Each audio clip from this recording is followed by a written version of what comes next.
Pablo, Estoy aquí. Sí, exacto. Estamos en el lado derecho. aló, aló, Yo voy a, yo elijo subject área.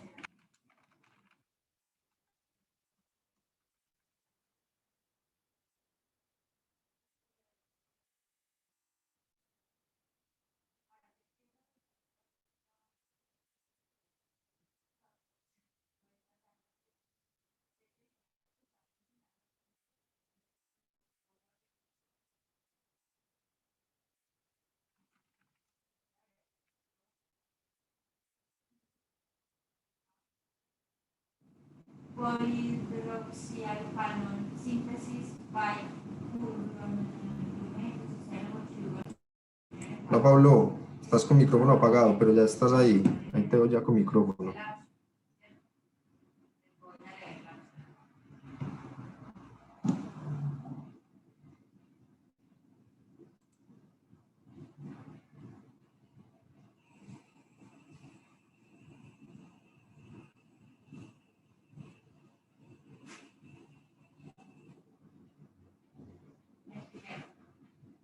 Aló, aló,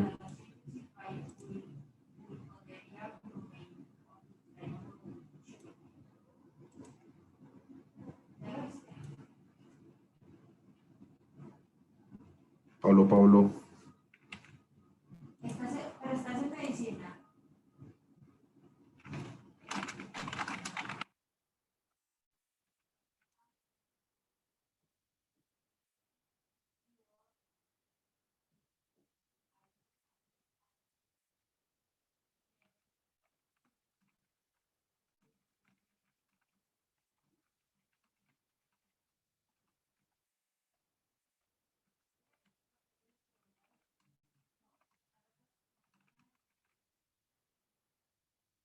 aló, aló, aló, aló, aló, Voy a empezar a leer aló, cada aló. uno de estos. Y en este ejercicio que tenemos hoy de este webinar de carbono forestal para Dummies, con este súper invitado de Paulo Hernández, fundador de la compañía Forestry Consulting Group, también pues es ingeniero forestal de formación de la Universidad de Colombia, de la Universidad Nacional de Colombia, hizo una maestría en socioeconomía ambiental del Centro Agronómico Tropical de Investigación y Enseñanza CATIA en Costa Rica, y tiene una amplia experiencia en la realización pues, de inventarios forestales y en todos estos temas de cuantificación de las remociones de carbono forestal. Yo creía que en Colombia, Pablo me corregirá ahora que conoce un poco más del detalle, pero yo creía que en Colombia tu compañía es una de las compañías que más ha hecho proyectos forestales que ya están incluso transando en el mercado colombiano. Actualmente, pues, Paulo es director del área comercial, Paulo me corrige, en la compañía Forestry Consulting y viene, pues, además de ser socio fundador, viene jalonando pues esta temática y otras a nivel corporativo y pues que esperamos que en el día de hoy aparezcan muchas nuevas oportunidades. Hoy tenemos muchos jefes ambientales de sostenibilidad y muchas empresas y personas comprometidas con todos estos temas. Entonces, Pablo, darte las gracias por compartir con nosotros este espacio. Tenemos más o menos unos 35 40 minutos para la presentación y la idea es pues dejar un espaciecito para preguntas de nuestros asistentes. A nuestros asistentes, por favor, pueden dejar sus preguntas en el chat, que nosotros al final pues iremos como agrupando las que sean muy similares y poder al final hacerle pues como las preguntas muy dirigidas a Pablo y aprovechar al máximo su tiempo. Pablo, nuevamente gracias y bienvenido a nuestro webinar. Carlos, hola. No sé si hay de pronto, pues yo prendo la cámara como para que Claro que sí.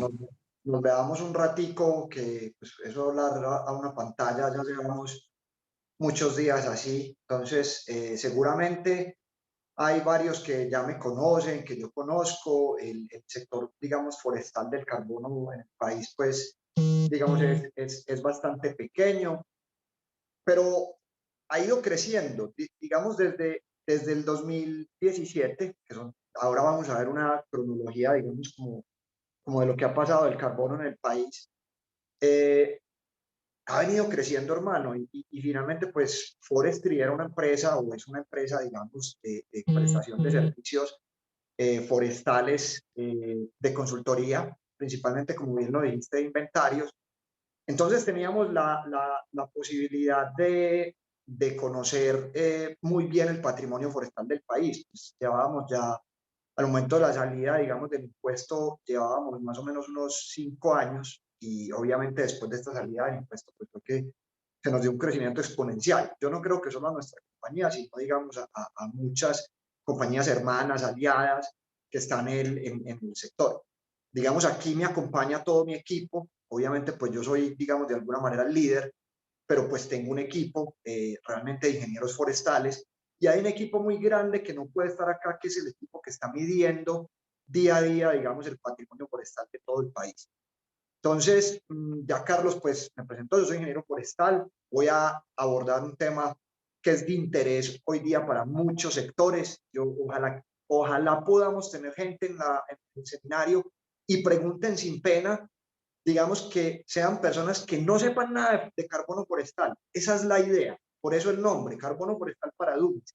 Aquí no vamos a abordar temas metodológicos, aquí no les vamos a enseñar a cuantificar carbono, no les vamos a enseñar a cómo se mide un árbol para finalmente cumplir todos los requisitos del carbono. Les vamos a dar un brochazo general para que todo el mundo conozca lo que está pasando hoy día en el mundo, digamos, del carbono forestal del país, que finalmente Colombia es líder. Colombia el año pasado recibió un reconocimiento de las Naciones Unidas por lo que está haciendo, digamos, en cumplimiento de metas de mitigación. Entonces, sin más carreta y directo a la presentación, voy a apagar la cámara y ya procedemos, digamos, entonces a ver.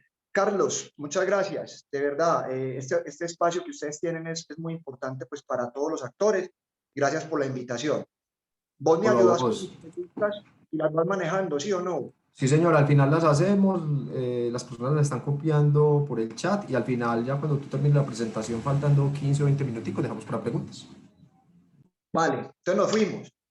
Digamos de algún... Adelante. Bueno, entonces, rápidamente, si hablamos de carbono, cierto, hay que entender que el problema, digamos, que ha generado todo este mercado y todos estos mecanismos es el calentamiento global. Finalmente, ¿qué es el calentamiento global? Es como un proceso que se ha ido aumentando porque hay más gases de efecto invernadero en la atmósfera. Entonces, yo siempre pongo el ejemplo de un vivero, ¿cierto? De un invernadero, de hecho, se llama así. Entonces, un invernadero, ¿qué es lo que hace? Que el plástico permite que entre la radiación solar, y cuando esta se refleja en la Tierra, el plástico hace que ella se devuelva y uno entra a un invernadero y siente ese calor. Entonces, lo que ha pasado, digamos, en el planeta, que ya es bien conocido, es que los gases de efecto invernadero que vienen por el uso del carro, por la combustión de combustibles fósiles, por la deforestación, digamos, de alguna manera, eh, han aumentado esa capa gris que vemos en la gráfica, ¿cierto? Entonces, hay más gases de efecto invernadero que son normales que existan, porque si no, toda la radiación del sol se reflejaría y se fuera. Entonces, esa concentración ha hecho que el planeta se vaya calentando más. Y en eso, digamos, de alguna manera tenemos culpa todos, ¿cierto? Pues de alguna manera, todas las naciones, eso hay unas que contaminan, o contaminan no, sino que emiten más gases que otros. Y finalmente, digamos, tenemos una problemática global, ¿cierto? De hecho, calentamiento global. Entonces, hay una serie, digamos, de mecanismos que existen naturalmente, como son las aspiradoras de carbono, ¿cierto? Los árboles. Digamos, desde conceptos muy básicos, ¿qué es lo que hace un árbol? Toma radiación solar, toma CO2 y toma agua y lo convierte en madera, ¿cierto? Esa madera finalmente está en los árboles y en las raíces, están los troncos, están las ramas, están los ojos, en las hojas, está en el suelo, se reincorpora. Y finalmente hay una serie de procesos biológicos que hacen una dinámica del carbono, pero que convierten a los bosques naturales y a las plantaciones forestales en grandes, digamos, depósitos de carbono. Hoy nos vamos a centrar en los depósitos de carbono que tengan que ver con plantaciones forestales. No vamos a tocar el tema de bosques naturales. Es muy importante hacer esa claridad para que las preguntas pues que finalmente nos puedan dirigir vayan en relación a plantaciones forestales. No es que los bosques no puedan, digamos, aportarnos en temas de la solución al calentamiento global. Sí pueden muchísimo, pero es otro enfoque que después de alguna manera lo podremos abordar. Hoy es plantaciones forestales. Bueno, continúo. Bueno, es más o menos como mostrarle de que el carbono de los árboles se reparte en los troncos, en las ramas, en las hojas, en los suelos, pero principalmente en los troncos, ¿cierto? Porcentualmente lo vamos a tener la mayor cantidad de carbono que aspiran los árboles y que pueden ayudar a disminuir ese efecto, digamos, de aumento en los gases de efecto invernadero, están los árboles. Y eso es lo que medimos en los proyectos forestales. Los proyectos forestales miden el árbol no solo por el carbono, miden el árbol porque necesitan conocer la madera que van a vender, necesitan saber qué tan grueso es el árbol para saber si hacen pulpa, que es, digamos, con lo que se construye el papel, o si hacen madera ya para, digamos, de acerrío, que es con la que se construyen, por ejemplo, vigas o los carpinteros utilizan. Entonces, normalmente los proyectos forestales y los reforestadores conocen la variable, digamos, volumen de madera. Siempre que hablemos de carbono forestal, hay que hablar de bosque, la definición de bosque. Y yo aquí les dije, no voy a hablar de bosques, pero hay que hablar de lo que es la definición de bosque para un proyecto de carbono. Si nosotros, digamos, nos vamos a la definición de la Real Academia de la Lengua Española, bosque es un sitio poblado de árboles y matas, ¿cierto? Entonces, si yo en ese orden de ideas veo un panorama como este, que lo podemos conocer como un rastrojo, eso es un bosque, bajo la definición de la Real, bajo esta definición. Una plantación es un bosque. ¿Por qué? Porque es un sitio poblado de árboles y matas. Este bosquecito es un bosque. Un cultivo de aguacate es un bosque. ¿Por qué? Porque es un sitio poblado de árboles y matas. Y así sucesivamente. Un cultivo de palma africana es un bosque, bajo esta definición. Ahora bien, cuando se empezaron a dar las convenciones marco de Naciones Unidas sobre cambio climático, que eso es una reunión internacional que se hace periódica, digamos, y que participa una comitiva de cada país, los países debían remitir a esta convención la definición de bosque, ¿cierto? Bajo unos parámetros preestablecidos y muy diferente a lo que acabamos de mencionar. Entonces, en carbono forestal, la definición de bosque consta de 3 características. La primera, que la altura la altura de los árboles sea entre 2 y 5 metros, ¿cierto? Que el área mínima del parche que yo estoy evaluando esté entre 0.05 hectáreas y 1 hectárea. Estos son rangos que se daban como para parametrizar los bosques.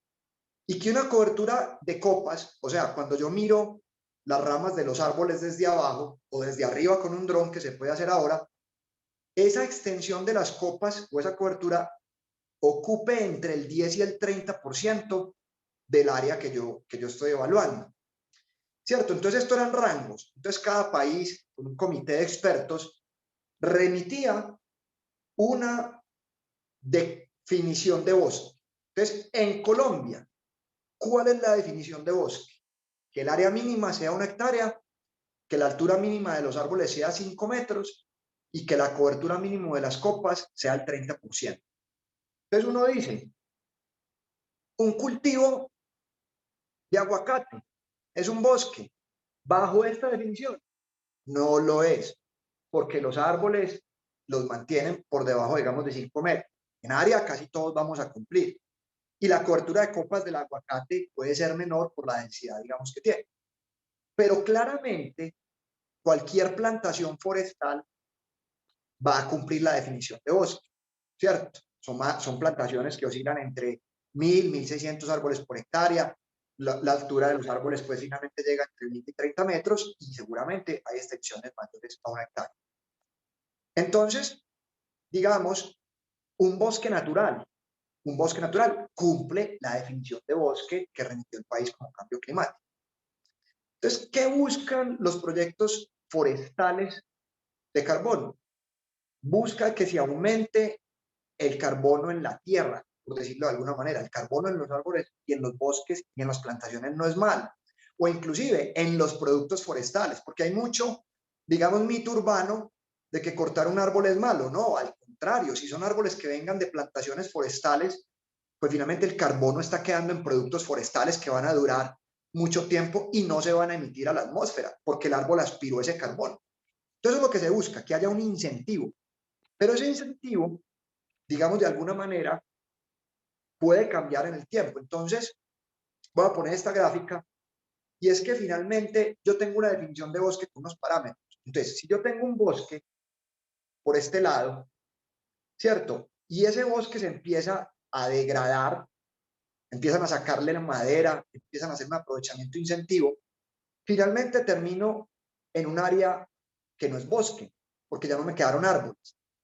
Y ese proceso finalmente se llama deforestación, y es lo que no se busca con este tipo de incentivos.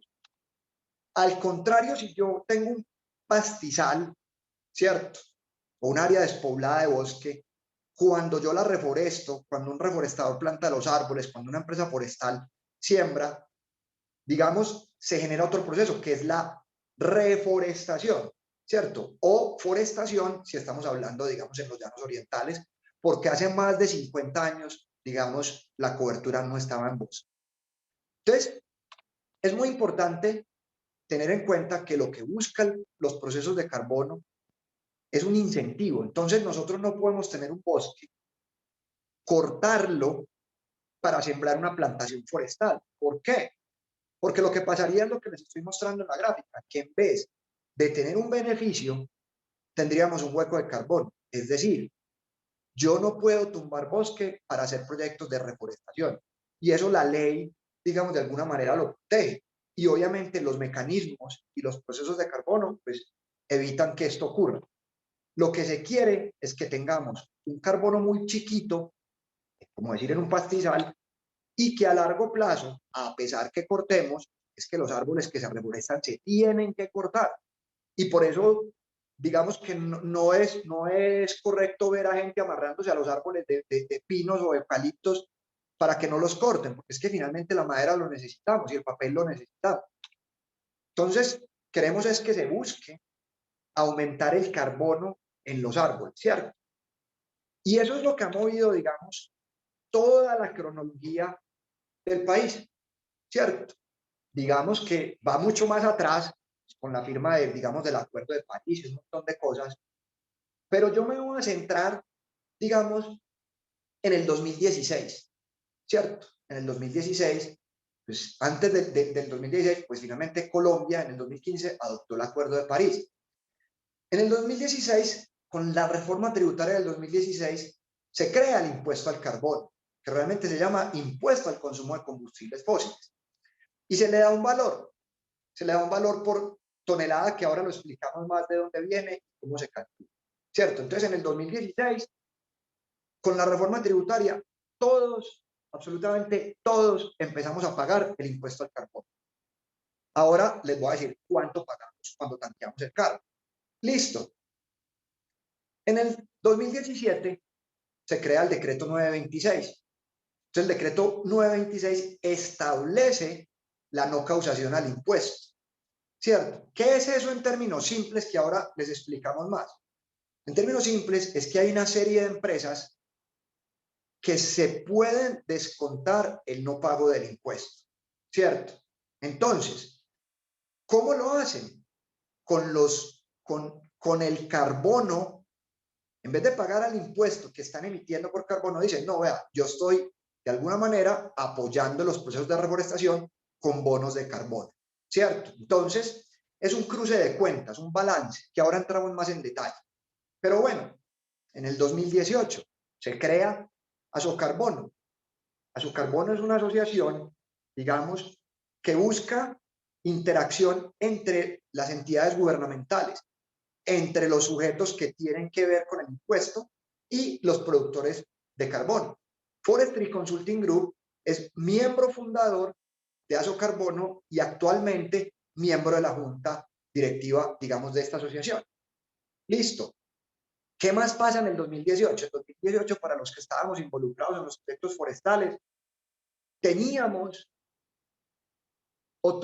perdón, que ajustar un montón de requerimientos y condiciones, digamos, a partir de la salida de la resolución 1447, la cual reglamenta el sistema de monitoreo, reporte y verificación del país y el Registro Nacional de Reducción de Emisiones. ¿Qué quiere decir eso en palabras, digamos, más fáciles de entender? Es que hay un registro nacional único por el cual el país va a tomar todas estas iniciativas, todos estos proyectos, todos estos mecanismos que tiene, todo esto del impuesto al carbono, para reportarlo al cumplimiento de las metas, digamos, del Acuerdo de París. ¿Cierto? Entonces, listo. Bien, de esa resolución se derivaron dos grandes aspectos, y es que se tuvieron que crear los programas de registro en el país. ¿Qué es un programa de registro? Donde los proyectos registran la cantidad de toneladas que están, digamos, removiendo de la atmósfera, y básicamente se asigna como una especie de serial para poder transar en el tiempo y en las negociaciones hacia dónde van estos bonos, quién los compró, de dónde salieron, qué proyecto es el que los aloja. Entonces se crearon 3 registros. Y adicionalmente, cuando salió, digamos, el decreto 926 en el 2017, solamente Icontec cumplía como la labor de todo. Icontec era quien auditaba, Icontec era quien llevaba los registros de los bonos, pero la resolución 1447 dice, no señor, venga, es que usted no puede ser juez y parte, venga que usted tiene que someterse a un proceso de acreditación. Entonces, en el 2019, Icontec es el primer como auditor, que finalmente no se llama auditor, sino que se llama organismo validador y verificador, acreditado por la UNAC. Es decir, al Icontec lo auditaron para que él pudiera auditar los proyectos. Listo. En el 2020 sale una resolución que tuvo impacto, digamos, en el mercado. No voy a entrar mucho en detalle de esta, pero se reacredita la UNAC, y en el 2021 ya contamos con otro bebé, que es otra empresa, digamos, que nos va a poder auditar. Hubo un colapso cuando el impuesto salió, que muchos proyectos querían, digamos, certificar sus bonos, y obviamente pues las entidades tenían capacidades limitadas. Hoy día ya hay un portafolio de dónde escoger. Inclusive hoy me enteré que hay otro bebé ya acreditado.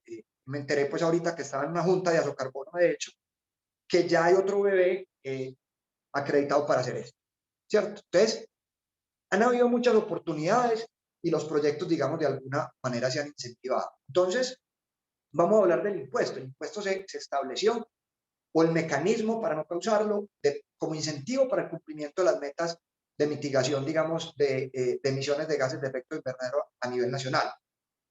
Consiste en el pago de una tarifa, que ya se las voy a mencionar, y finalmente hay una serie de combustibles que están grabados. Está la gasolina, el querosene, la CPM, el fuel oil. El gas natural está grabado, pero solo en la industria, digamos, de la refinación de hidrocarburos y la petroquímica. Digamos que hay una expectativa muy grande, y es lo que nosotros llamamos el mercado potencial. Y es que el consumo de combustibles fósiles solo representa el 27% de las emisiones totales del país. Y eso equivale a 51 millones de toneladas. ¿Qué quiere decir eso? Que el potencial, ojo, el potencial que pudiera manejarse bajo el mecanismo de no causación son 51 millones de toneladas. O sea que hay un mercado bastante grande, y ahora vamos a ver, digamos, cómo se ha movido eso. Entonces, el impuesto en el 2017, con el decreto y con la reforma tributaria, fija un valor de 15.000. Cada tonelada de CO2 emitida tiene un valor en el momento de la salida de esa resolución y del decreto, perdón, de 15.000 pesos. Listo, ustedes se preguntarán, bueno, ¿y de dónde sale esa tonelada? Ya les voy a explicar. Esta tarifa se ajustará cada 1 de febrero, más un punto por encima del IPC, hasta que alcance el valor del VT. Esto es mucho texto, ya les voy a hablar con números. Aquí les hablo con números. Entonces, Vámonos a la gasolina para que entendamos, digamos, de alguna manera el ejemplo. Cuando nosotros tanqueamos con gasolina, ¿cierto? Cuando nosotros compramos un galón de gasolina, ese galón emite 9.000 kilos de CO2, ¿cierto? Entonces, como eso es un factor de emisión que está definido ya por el gobierno, digamos, de alguna manera, yo puedo llevar cuánto CO2 emite cada galón de gasolina. Entonces, claro, ahí ya puedo empezar a entender cómo a las empresas se le va a cobrar el impuesto al carbono. Entonces, finalmente, se les cobras por el galón de gasolina que están consumiendo, pero se lleva a un tema, digamos, de emisiones. Entonces, cuando salió en el 2017, la tonelada de CO2 se fijó a 15.000 pesos. Si utilizamos el factor de conversión, quiere decir eso que un galón de gasolina o lo que yo pagaría o una empresa pagaría por CO2 equivale a 135 pesos, ¿cierto? Más o menos. Eso ha ido aumentando en el tiempo. ¿Por qué? Porque el decreto dice cada año sube un punto por encima del IPC. Hoy día está de 17.660. Entonces, todas las empresas que consumen gasolina, todas las aerolíneas, las empresas de transporte, las bombas, cuando nosotros tanqueamos el carro de alguna manera, estamos pagando 17.000 pesos por tonelada de CO2, que equivale a un carro de gasolina a 158 pesos y a un carro o al uso, digamos, de diésel más o menos de 178. Listo. Entonces, ¿cuál es el negocio? ¿Cierto? ¿O dónde está todo el proceso? Entonces, finalmente, hay dos caminos. Yo como empresario puedo decir, no, ni siquiera puedo, ya lo estoy pagando. ¿Por qué? Porque finalmente hay una gente que cobra este impuesto, que es la DIAN, ¿cierto? Un recaudador. Que este impuesto se genera cuando yo importo, vendo o retiro gasolina para consumo propio, ¿cierto? Entonces esto es lo que llaman sujetos pasivos, que son distribuidores mayoristas.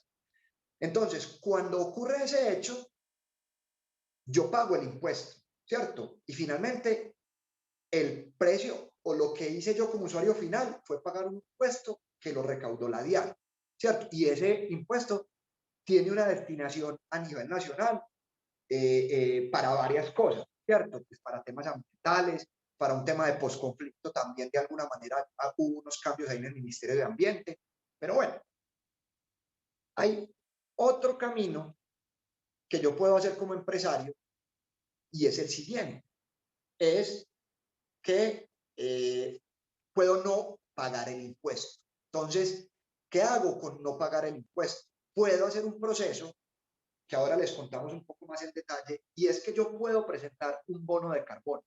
Un bono de carbono, hablando pues en términos muy entendibles, es como un título o valor, donde hay un serial, donde hay un montón de procesos que se hicieron para que ese bono lo pudiera emitir, digamos, un OBB, un organismo de validación y verificación, y que se pueda asignar a un programa de registro. Entonces, un sujeto pasivo o una empresa presenta este bono con todos los soportes que tiene este bono detrás y decide no pagar el impuesto, ¿cierto? Sino, ¿qué hace?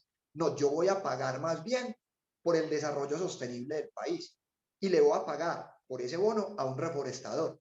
Y el reforestador lo puede vender a un precio menor, ¿cierto?, que el valor del impuesto. Entonces, para el sujeto pasivo o para el empresario es muy atractivo poder ahorrarse en una plata por concepto del impuesto, y creo que como empresario, pues muy atractivo poder invertir en el desarrollo sostenible del país, que beneficia a empresas y que beneficia a comunidades rurales, ¿cierto?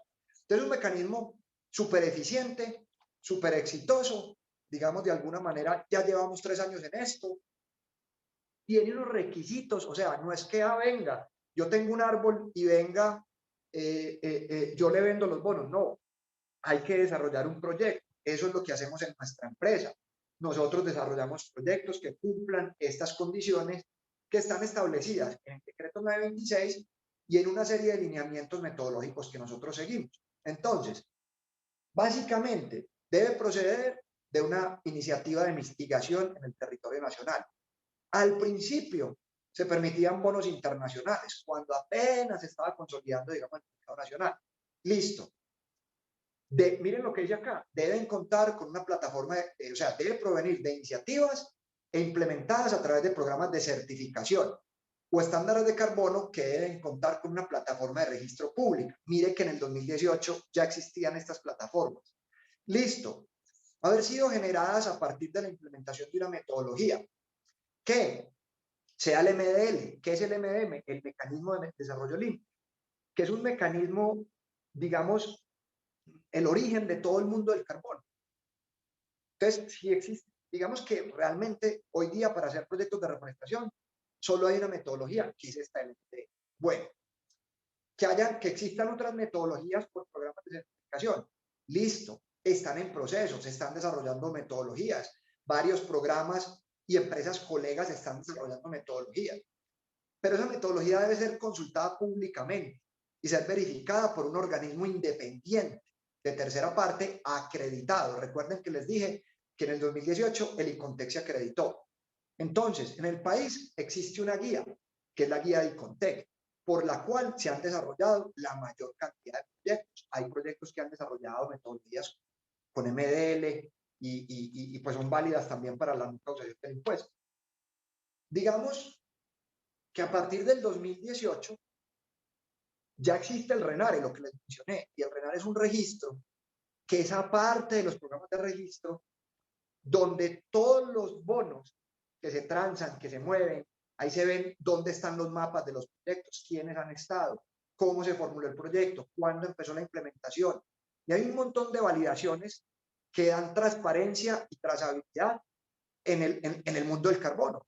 Porque el mundo del carbono, digamos que tiene la ventaja hoy día en el país de que es transparente y verificable. Aquí es difícil engañar a alguien, aquí es difícil que un proyecto genere una doble contabilidad. ¿Por qué? Porque miren todos los procesos que hay. El proyecto tiene que cumplir unos parámetros para que sea desarrollado. No puede haber tumbado bosque. Nosotros tenemos que evaluar temas de requisitos legales de tenencia de la tierra. Debemos ser auditados por un organismo, digamos, de esto, de el ICONTEC o de Verify. Tenemos que después someter el proyecto a un programa de registro y después estar en el RENARE. Entonces, es muy transparente y muy trazable todo lo que pasa con un bono de carbono en el país. ¿Cierto? Digamos que los proyectos finalmente pasan por unas etapas, no voy a entrar mucho en detalle de esta lámina, pero finalmente hay que validar un proyecto y validar es como el plano de la casa y decir, vea, van a salir tantos bonos, yo voy a reforestar con estas especies, tanto cada año voy a estar verificando los proyectos y después implemento ese proyecto y es donde me verifican, donde a mí me van a medir los bonos, donde empresas especializadas te van a ir a medir con todos los requisitos metodológicos que hay que cumplir y finalmente después podés vender los bonos. Digamos que esa gráfica anterior en un modelo más sencillo es que, digamos, hay modelos asociativos. Nosotros, digamos, trabajamos con grandes empresas. Ahora les muestro el portafolio de las empresas que nosotros trabajamos. Pero también trabajamos con pequeñitos. O sea, porque siempre ha estado el mito de que no, el pequeño no puede entrar. No, sí puede entrar y es súper bienvenido. ¿Por qué? Porque nosotros sumamos pequeños y armamos proyectos, digamos, de gran escala. Anteriormente hacíamos proyectos con una empresa colega, CO2, creo que hay varios de ellos aquí. Y finalmente, hoy día estamos haciendo proyectos, digamos, ya de manera independiente y es una estrategia supremamente exitosa, donde el pequeño llega y por la sumatoria de pequeños logramos hacer un gran proyecto o varios grandes proyectos. Entonces, pero también existe ya grandes reforestadoras que tienen el proyecto, entonces partirían desde el paso 2. El proyecto se estructura, ellos reforestaron, nosotros vamos y les medimos. Con el tercer paso, que es el monitoreo, mandamos un dron a cuantificar el área. Por medio de todas estas metodologías, cuantificamos cuántos bonos de carbono salen, ¿cierto? Se hace todo un proceso de cumplir, de revisar que no hayan tumbado bosque, que cumplan con todos los requerimientos legales y ambientales del país. Nos sometemos a un proceso de validación y verificación Y finalmente registramos los bonos, hacemos todo el proceso de que cumplan en el RENARE, de que cumplan en los programas de registro, y finalmente se comercializan los bonos, ¿cierto? Y ahí ya, digamos, todos los actores se benefician de alguna manera. Bueno, hoy día, hoy, en el país, se pueden desarrollar proyectos forestales con la guía del ICONTEC, con la guía de Proclima o con el MDL y el BCS, pero el 95% de los proyectos están optando por utilizar metodologías nacionales, porque están un poco, digamos, de alguna manera más contextualizadas al país. Digamos que Forestry Consulting Group es una empresa que transversalmente puede acompañar a pequeños, a grandes y a mega grandes empresas como Cartón Colombia, que es la empresa forestal más grande del país y confió en nosotros para desarrollar el proyecto. Entonces nosotros podemos apoyarlos en todo. O sea, la idea de nosotros es que si usted no quiere participar en el modelo de negocios porque cree que tiene el capital de hacer el proyecto, nosotros lo acompañamos. Esto es un tema de libertad, de que la gente pueda ver cuál es la opción que más le conviene. Entonces, nosotros hacemos todos los proyectos, los apoyamos, asesoramos a las empresas en todos los pasos. Y finalmente, no solo para carbón, pero nuestros procesos, todo lo que hagamos, cumple todos los requisitos metodológicos para poder lograr, digamos, de alguna manera un proyecto y poder certificarlo en todo este proceso.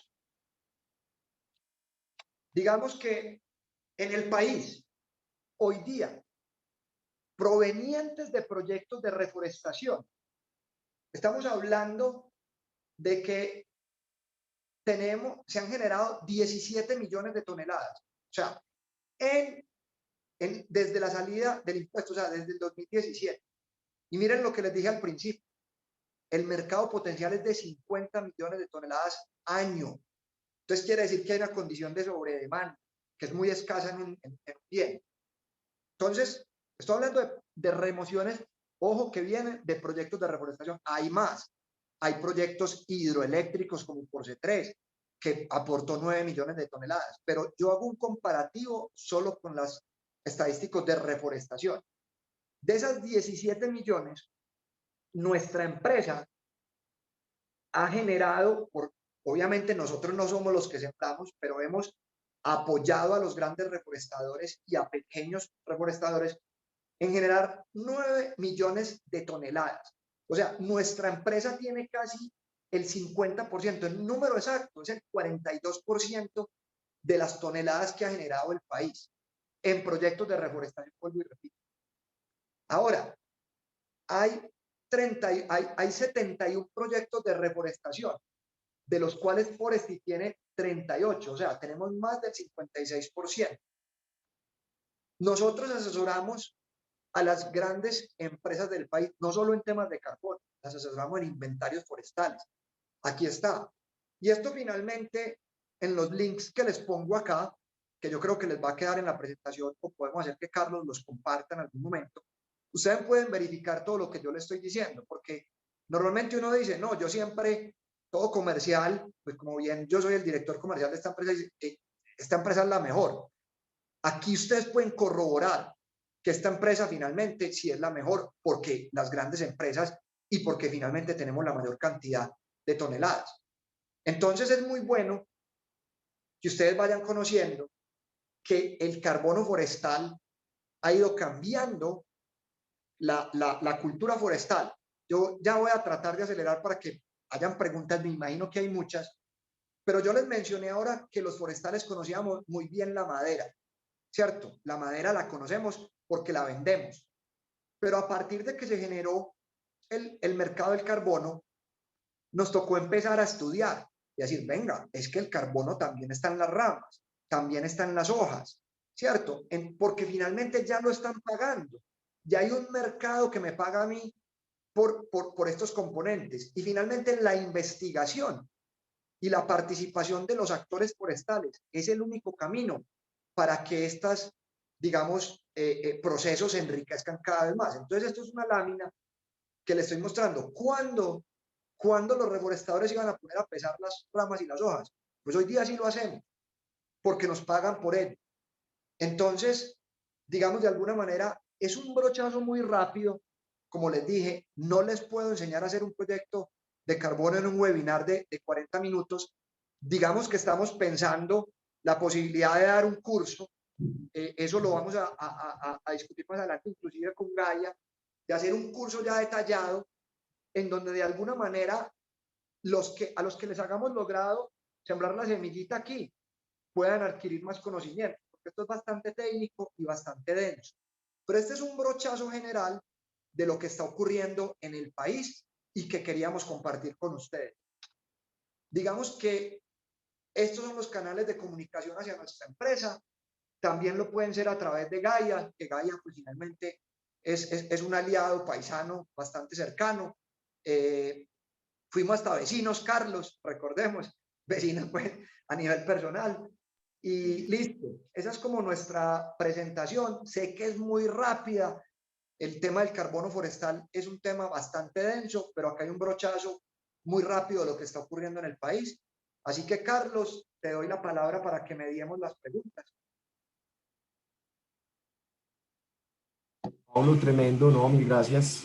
Demasiado claro, como siempre, tus discursos son muy buenos y finalmente a mí se me fueron muy rápido los 40 minutos, no los sentí de verdad y creo que demasiado claro y como bien dices, pues la idea es que podamos hacer algo pues un poco más profundo adelante en un curso. Los interesados pueden escribirnos. Yo aquí estoy leyendo varias preguntas que me llegan, entonces démosle paso a las preguntas. Por aquí, la primera que nos hacen Paulo es la siguiente. Sara Duque pregunta, ¿cuáles son las exclusiones para el pago del impuesto al carbono? Ok, no te voy a hablar de las exclusiones, acá me estoy devolviendo, pero te voy a hablar de qué combustibles lo pagan. Mira, lo paga la gasolina, lo paga el querosene, lo paga el jet fuel, lo paga la CPM y lo paga el fuel oil. Todos lo pagan, realmente. Hoy día, por ejemplo, el carbón no lo paga, ¿cierto? No paga el impuesto, no tiene grabado a través, digamos, del consumo de combustible fósil. Esas, no es que haya exclusiones, entonces no te puedo ir a exclusiones, pero te digo cuáles son las que sí están incluidas.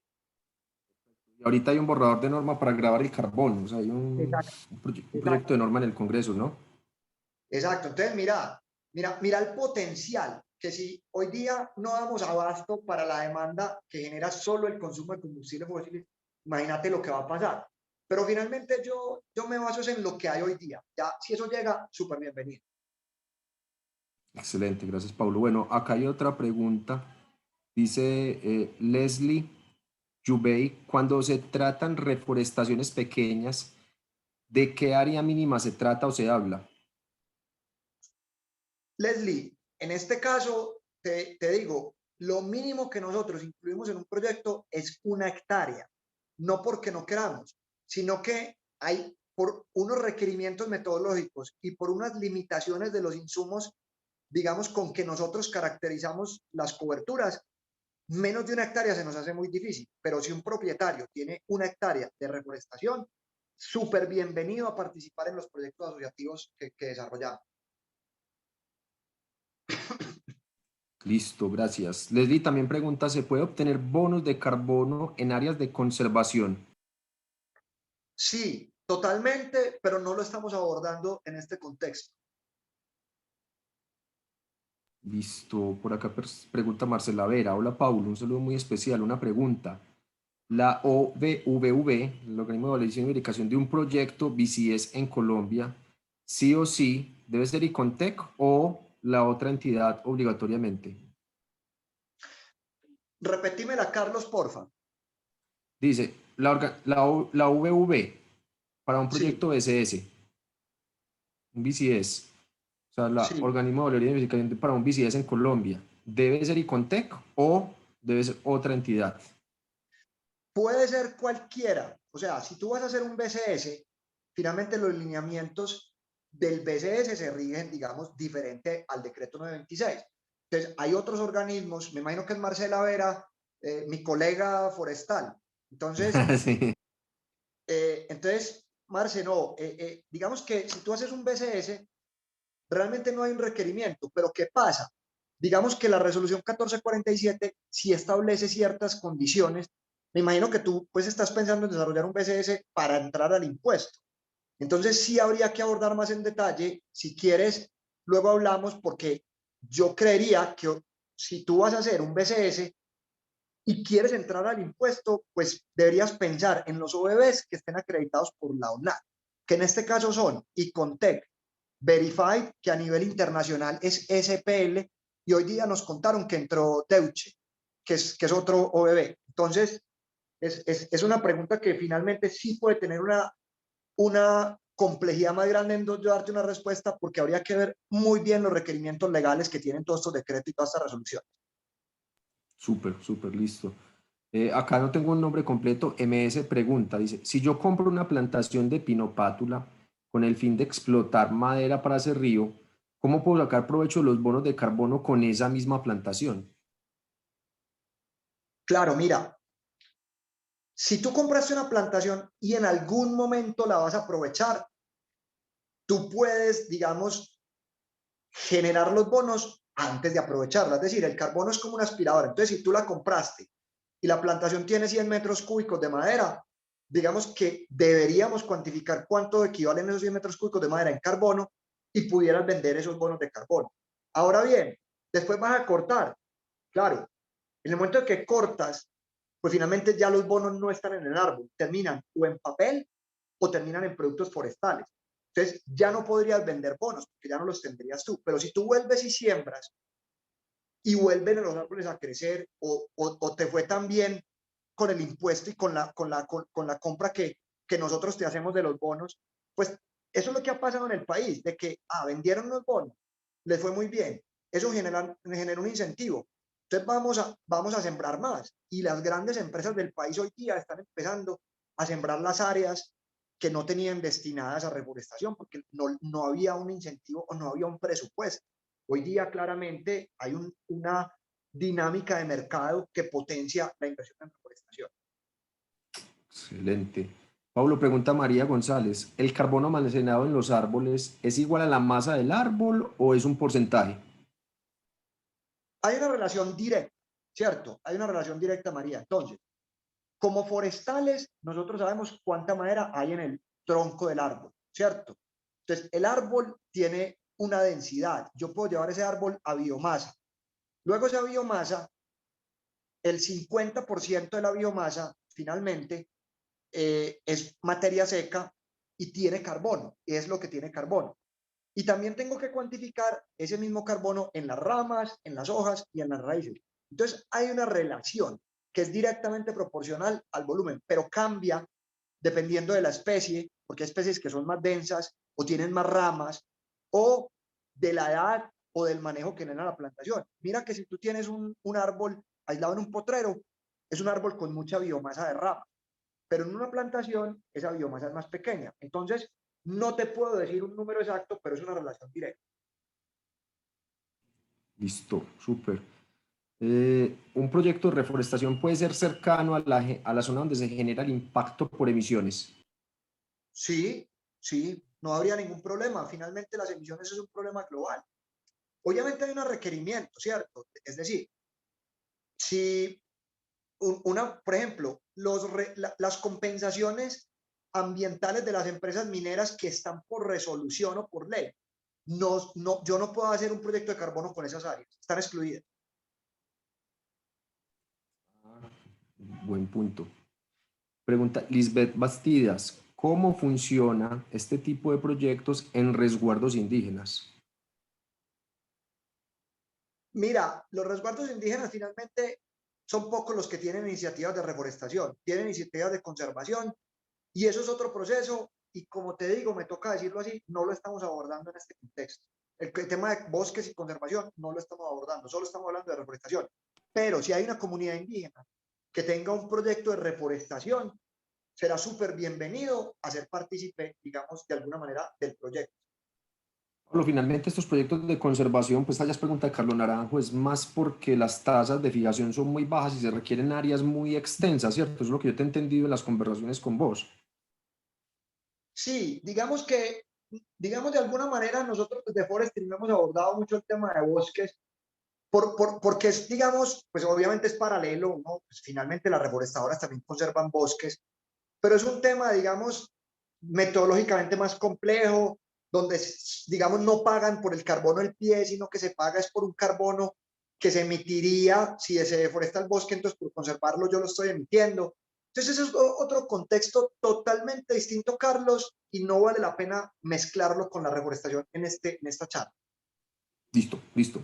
Pregunta Héctor Rosillo, un amigo nuestro desde Perú.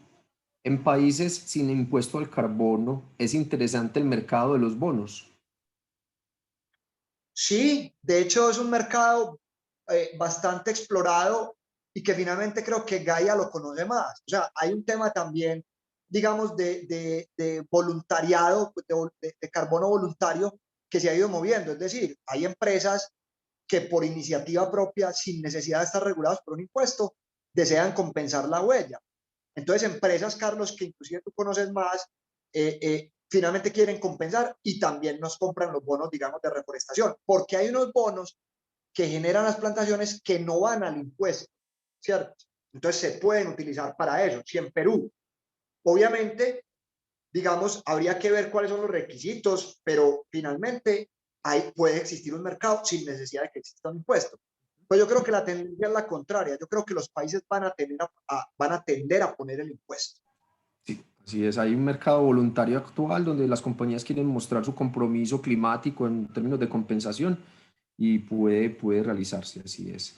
Pregunta Nicolás Pardo, dice, rápidamente, estoy montando un proyecto para estimar la huella de carbono en 3 viviendas con diferentes materiales. Una ya es en Guadua y la idea es comparar materiales, transporte, operación y le parece interesante conocer si la Guadua es un objetivo para la remoción de emisiones. Guadua sembrada. B, en teoría sí, porque la guadua finalmente puede almacenar carbono, pero hoy día, digamos, no hay metodología, no sabríamos, digamos, cómo cuantificarla. Obviamente se puede y yo creo que es una opción a explorar y pues no te tengo la respuesta. Yo decirte hoy que se pueden utilizar una guadua para un proyecto de compensación de emisiones, no. Pero para un balance, o sea, para vender al impuesto, creería que no. Obviamente, no estoy 100% segura. Puedo decir que estoy 99% seguro. Ahora, si tú lo que quieres es hacer un balance, ahí puedes hablar con Carlos de Gaia. Puedes hablar con Carlos de Gaia y lo que podemos hacer es que internamente, de parte de nosotros, podemos cuantificar cuál sería el carbono de la guadua y ver si puede cruzar como un balance.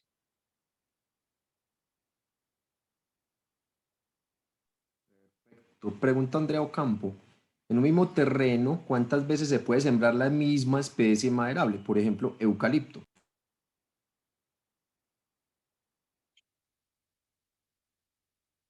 Mira, es una pregunta, digamos, yo no sé si abordarla, pues la voy a abordar desde el punto de vista de carbón, porque finalmente la pregunta es bastante, digamos, amplia. Pero desde el punto de vista de carbono, en teoría, digamos, si yo siembro una vez el árbol, lo corto, inclusive el eucalipto no hay ni que volverlo a sembrar, porque el eucalipto rebrota, ¿cierto? Entonces, esos rebrotes, cuando vuelvan y crezcan, y cuando vuelvan y capturen carbono en su momento y puedan generar un diferencial mayor del que yo tenía antes, puedo volver a capturar carbono. Y te respondo a la pregunta de la siguiente manera también. Yo creo que es un tema que no tiene un límite dependiendo del manejo que se le haga a la plantación. Las áreas de Cartón Colombia, por ejemplo, Cartón Colombia que tiene plantaciones de más de 50 años, pues ya lleva, el eucalipto se corta a 8 años. El eucalipto es una especie de rápido crecimiento. Entonces, cortan, puede que manejen rebrotes, pero finalmente hay empresas que no manejan el rebrote porque es que 8 años de mejoramiento genético representan mucho. Entonces, vuelven y siembran, vuelven y cortan, vuelven y siembran. Y esa es la ventaja de la actividad forestal. Es una actividad sustentable y sostenible en el tiempo. Súper. Pregunta María González. ¿El tipo de ecosistema influye en la cantidad de carbono almacenado? Claro, claro, María. Si nos vamos a las plantaciones de los llanos orientales, donde finalmente allá básicamente los árboles crecen muy mal, ¿cierto? Porque son suelos degradados, digamos, no les han hecho en muchos casos programas de fertilización severos. Hoy día pues está cambiando la tendencia, pero tú puedes tener una plantación de 8 años en los llanos con la misma cantidad de madera que pudieras tener aquí en Antioquia, en Begachí o en la costa atlántica en 3 años.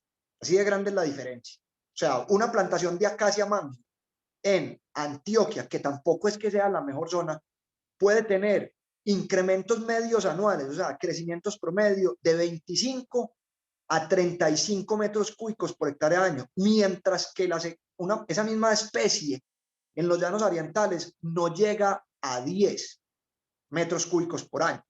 Claro, las áreas de los llanos son muy grandes, sí, pero pues finalmente producen menos. Súper, ve, interesante. Una pregunta bien habitual, la voy a cambiar porque sé más o menos la respuesta. Vi una pregunta: ¿cuánto carbono se puede capturar en una hectárea sembrada? Ah, Carlos, usted ya sabe esa respuesta. Sí, sí, sí. No, eso es muy relativo, realmente. O sea, si yo tengo, es que depende mucho, mira, de la edad, ¿cierto? Si estás hablando de plantación de un año, si estás hablando de plantaciones de 10 años, si estás hablando de eucalipto o si estás hablando, digamos, de pino, son contextos muy diferentes. Entonces yo, esa pregunta, creo que Carlos me la hace cada rato y yo le digo, hermano, eso hay que mirar de qué estamos hablando y nunca doy una cifra, hasta no tener datos. Total, depende, depende, Depende. depende. Sí. Lady Paz pregunta: ¿en sistemas silvopastoriles, a partir de qué área es viable aplicar para bonos? Ve, es una muy buena pregunta, Lady, porque eso es uno de los huecos que quedó, digamos, en la metodología de Icontec. Sin embargo, sí se mencionan. ¿Cuál es el problema? Es que dependerá mucho de la densidad y la masa arbórea que tengan, ¿cierto? Y es una pregunta que finalmente tampoco te podría decir, no, a partir de cuánta área, no. Va a depender, es de la cantidad de masa forestal que tengamos, pero obviamente te invito a que si tienes alguna iniciativa en desarrollo de sistemas informatorios, que nos contactes para ver, digamos, de qué manera te podemos, porque finalmente serías súper bienvenida a un proyecto asociativo, ¿cierto? Si finalmente tú me dices, no, es que tengo 5.000 hectáreas de sistema silvopastoril, pues venga, hacemos un proyecto. Pero no, es que tengo 10 hectáreas en la finca de mi tío, venga, lo miramos a nivel asociativo. Porque este mundo del carbono ha cambiado esa filosofía colombiana, hermano, de que casi que cada uno por su lado, no. Aquí miren qué pequeñitos nos hemos logrado unir y generar, digamos, proyectos muy grandes para poder estar metidos en este mercado. Súper, qué bueno.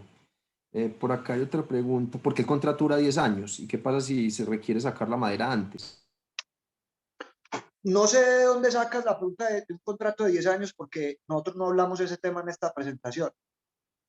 Ah, bueno, preguntó Juliana. Ahorita, Juliana, si nos puede escribir al final, te podemos responder. MS pregunta: si yo compro una plantación de pinopátula con el fin de explotar madera para hacer río, ¿cómo pues? Ah, bueno, eso ya lo habíamos hablado. Se aplica en Colombia actualmente una metodología para estimar biomasa de raíces. En tal caso, han distinguido diferencia entre biomasa de raíces de bosque y de pastos.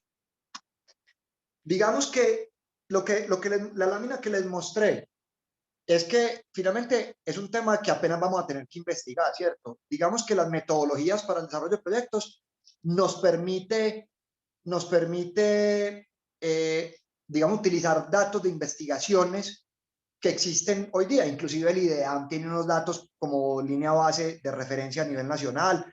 Pero obviamente es lo que te digo, mira, si yo voy a llevar la conversión de madera de pino, de llevar el tronco a llevarlo a biomasa total, pues los lineamientos metodológicos me dicen que tengo que utilizar el valor más conservador que reporta la literatura y disminuirle toda la incertidumbre. Entonces eso me castiga la cantidad de bonos de proyectos que salgan.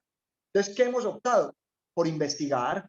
¿Cómo investigamos? Derribamos árboles y por medio de un estudio, que ya hay unos lineamientos para hacer ese estudio, una cantidad de árboles que debo cumplir, unos parámetros estadísticos y unas pruebas de laboratorio, digamos, en un laboratorio acreditado, yo aumento. Entonces, en raíces seguramente llegaremos a ello. Lo que pasa es que es más complejo, Finalmente, todo el tema de la cuantificación de raíces existe y es permitido en las metodologías, pero lo abordamos por medio de la información secundaria que existe, que ya se ha desarrollado en investigaciones a nivel nacional. Excelente, excelente.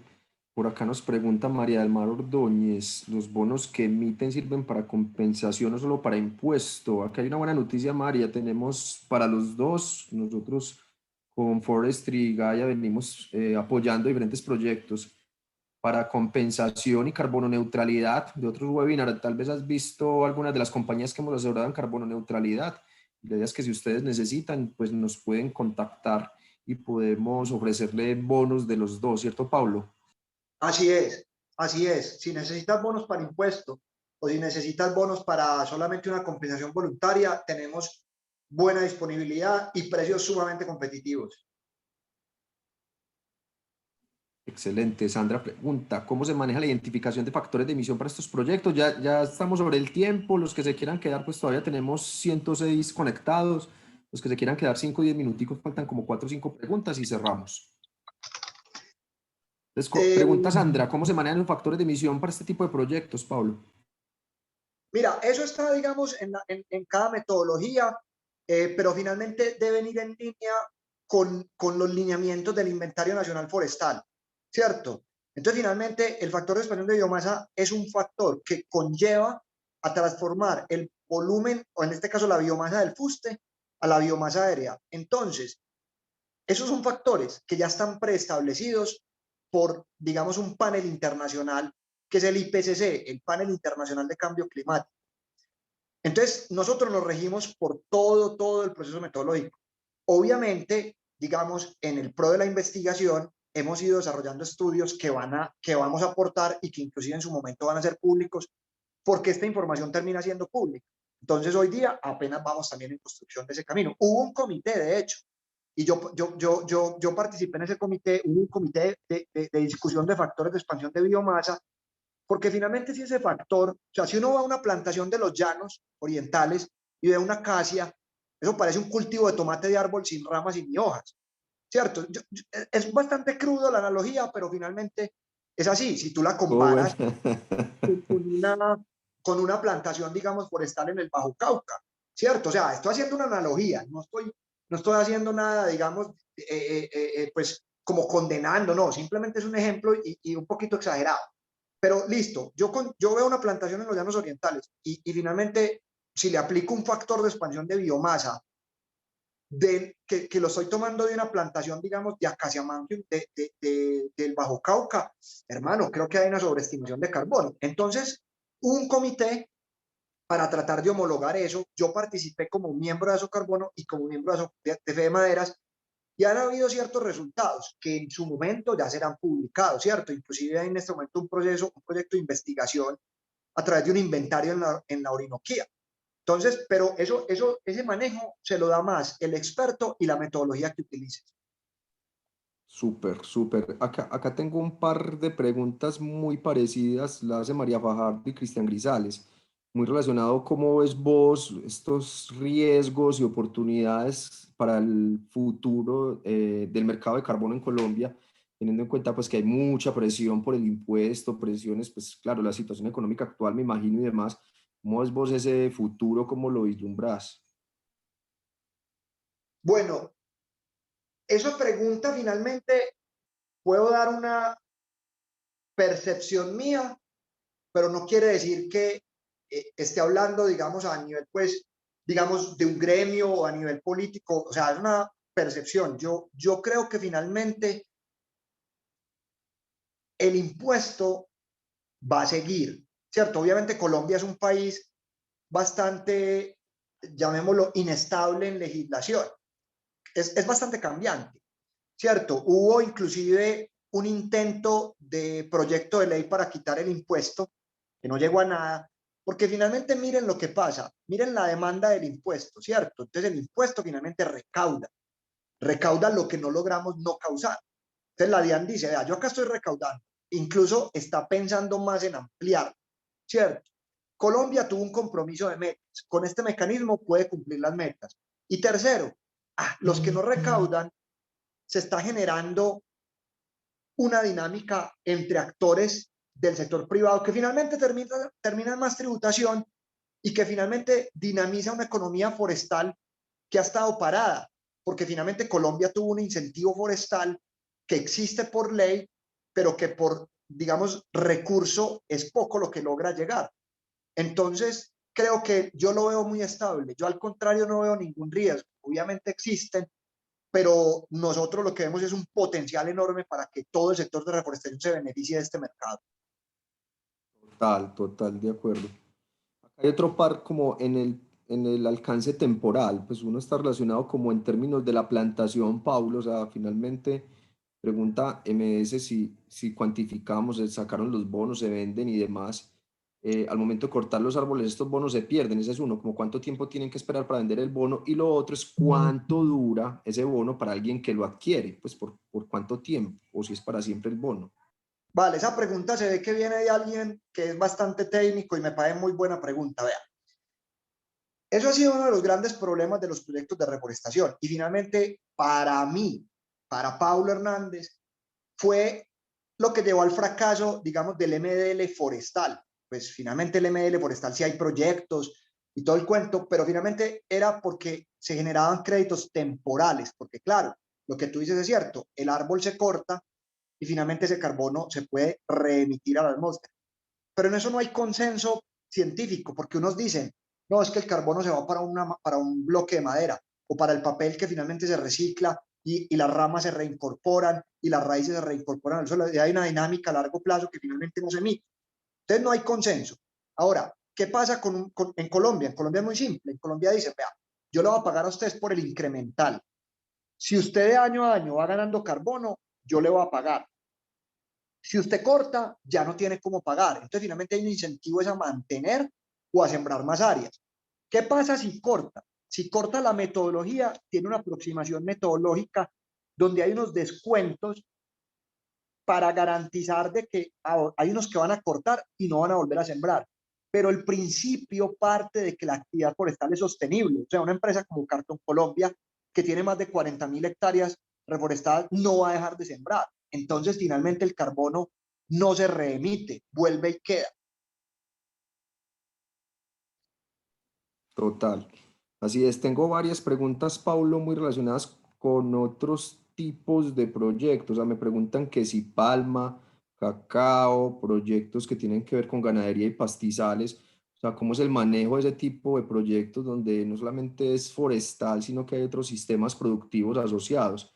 Hasta ganadería, pues hablan acá algunas de las preguntas. Caucho, por acá también preguntan. O sea, ¿cómo ves vos este ejercicio en esos otros manglares? Me escriben por acá también áreas reforestadas con manglares y demás. Vean, Árboles urbanos.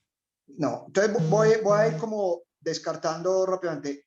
Árboles urbanos no entran, ¿cierto? Porque sabemos que tienen que cumplir la definición de bosque. Entonces, realmente creo difícil que la cumplan. Tendría que ser, no sé, un superparque, hermano, gigante, pues, pero digamos, creo que se pudiera. El problema es que eso finalmente no es una reforestación, sino que es un bosque, ¿cierto? Eso ya hace mucho tiempo, pues puede que esté ahí, pero árboles urbanos lo veo muy complejo. Palma existe la posibilidad de hacerlo con la metodología, digamos, de Proclima. Proclima incluye forestales y palma hoy día. Nosotros estamos trabajando en metodologías para aguacate, para principalmente cultivos agrícolas leñosos, y ahí entrarían un montón de oportunidades. Nosotros en Fore, lo que pasa es que hay un reto muy grande y es saber cuánto carbono hay.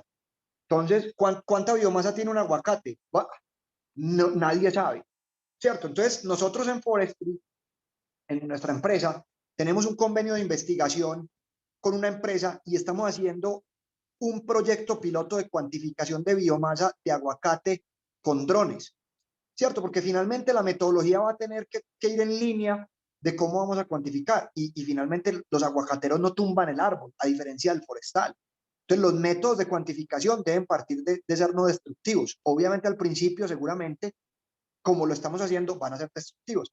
Pero la puerta se va a ir abriendo poco a poco a otros cultivos, ¿cierto? Manejo de pastos, eso es otro tema que no entra en lo forestal.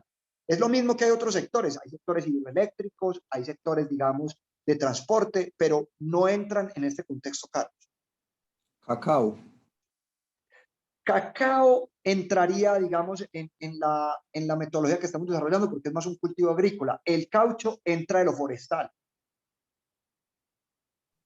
O sea, están en desarrollo. Las que tienen que como cultivos agrícolas asociativos podrían entrar en lo forestal. Por aquí preguntan Así que es. si Margarita Pava tiene un cultivo de cacao y palma y pregunta si podría aplicar a un proyecto y vincularse al asociativo, el que vos hablas En este, ahora. en este momento no, no por ahora, pero te vamos a tener en el radar. Sí, sí, yo puedo hablar con Margarita, que conozco bien hace varios años. Ah, listo, súper. Por acá creo que hay un par últimas, Paulo, que ya nos estamos como pasando, pero hay un par que están buenas. En ecosistemas donde se pueden implementar proyectos forestales de eucalipto o pino, ¿tendría un efecto negativo en recursos hídricos o biodiversidad? ¿Qué tipos de proyectos se pueden hacer, proyectos de restauración ecológica, o se han evaluado sus impactos o estándares? Eso es algo visto por los monocultivos extensivos, ¿no? Eso es como una de las discusiones que tienen todos estos sistemas forestales. Vale, lo que pasa es que, mira, aquí voy a ser muy sensato y te digo, finalmente es mejor tener árboles que tener pasto, ¿cierto? Y finalmente lo que les demostré ahora, o sea, uno no tumba un bosque para hacer una plantación. Entonces, finalmente, hay mucho mito urbano alrededor del impacto en biodiversidad de las plantaciones forestales, pero pues finalmente yo creo que hay que evaluar desde el conocimiento. Yo creo que hay mucho estudio que demuestra que las plantaciones forestales se convierten en corredores de fauna. Es decir, que si tú tienes dos parches de bosque y en medio de ellos había un pastizal, hay animales que no salen a ese tipo de ecosistemas. Y que si tú logras unir esos corredores biológicos por medio de cultivos forestales, obviamente se genera una dinámica. Si el ecosistema hídrico se viera impactado por plantaciones forestales, EPM no hubiera reforestado todos sus embalses alrededor, porque finalmente, ¿cuál es la materia prima más grande que tiene EPM? Agua, entonces la tienen que cuidar. Obviamente, sería sería mucho mejor establecer un proyecto de restauración, claramente sería muchísimo mejor hacer corredores biológicos con proyectos de restauración, hacer corredores biológicos o hacer reforestación, digamos, alrededor de embalses con proyectos de nativos. E incluso hay un proyecto que lo está socializando la Universidad Nacional, es que van a empezar a cosechar, y eso finalmente, digamos que tiene que ver con este comentario que les puse ahora, que va a haber gente que se va a amarrar con cadenas para que no tumben eso, pero es que eso fue plantado para sacar madera, ¿cierto? Y en su momento la van a tener que sacar porque si no esos árboles se van a caer y van a hacer un daño. Entonces, el proyecto que sigue hoy día es que van a restaurar con especies nativas. Entonces, claramente te lo digo, si se puede hacer con nativas es muy bueno, pero realmente es muy difícil hacer proyectos de restauración que tengan algún beneficio económico directo tangible. No quiero decir que no tengan un beneficio económico, porque claramente hay efectos, digamos, en biodiversidad muy grandes.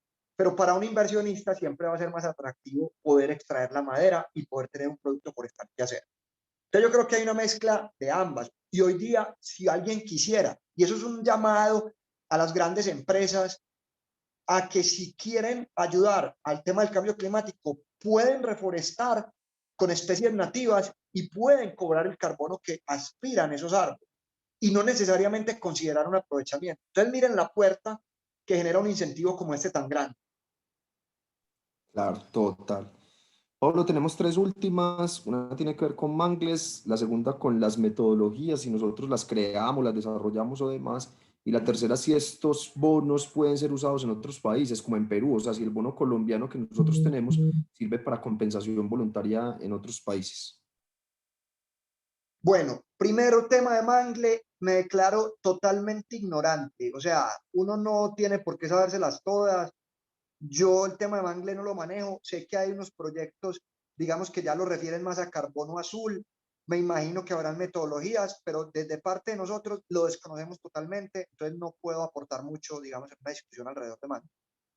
El tema de metodología, las metodologías existen y normalmente si un proyecto quiere desarrollar una metodología, pues la tiene que desarrollar con un programa de certificación y la metodología tiene que ser sometida a consulta pública y tiene que ser, digamos, aprobada digamos, es un proceso largo. Hay colegas que están desarrollando metodologías, nosotros también, que llegará en su momento en que se sometan a consulta pública, pero hoy día ya existen para forestales, para otros cultivos estamos en desarrollo.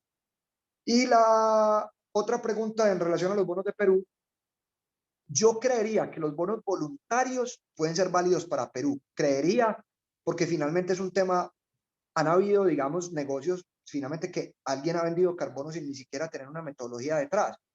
Creo que sería muy bueno, creo que hay iniciativas conjuntas que tienen los países que se podrían explorar. En el tema del impuesto, creo que no son válidas, pues porque finalmente las metodologías colombianas solo están aplicando a nivel país.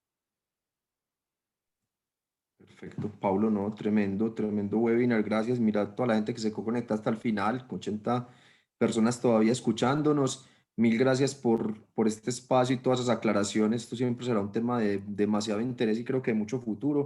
Y pues para todos los seguidores de nuestros webinars, pues muchas gracias.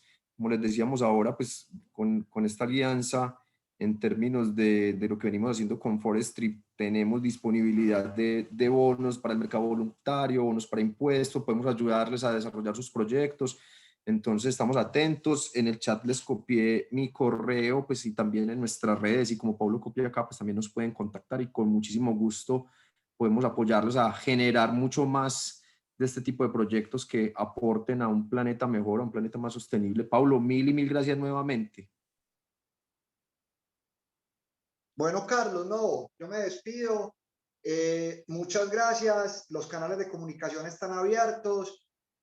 A través, digamos, de nuestra ingeniera Ana, que está conectada en este momento.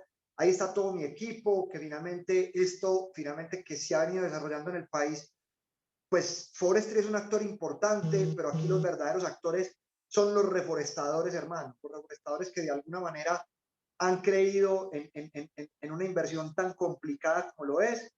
Y gracias, Carlos, porque finalmente vos has estado como muy activo, hermano, y moviendo el tema, digamos, de las compensaciones. Vos sos un actor también súper importante, creo yo. Y la invitación es a que todos seamos actores de esta gran oportunidad que nos está dando, digamos, el país, que somos ejemplo a nivel mundial. Están abiertas las líneas y muchas gracias a todos por el tiempo. Pablo, gracias a vos y por acá muchos mensajes de felicitaciones, excelente webinar y demás. Entonces, tremendo. Mil gracias y buen fin de semana para todos. Bueno, Carlos, muchas gracias. Chao. Hasta luego todos. Un Feliz fin de abrazo, semana. chao.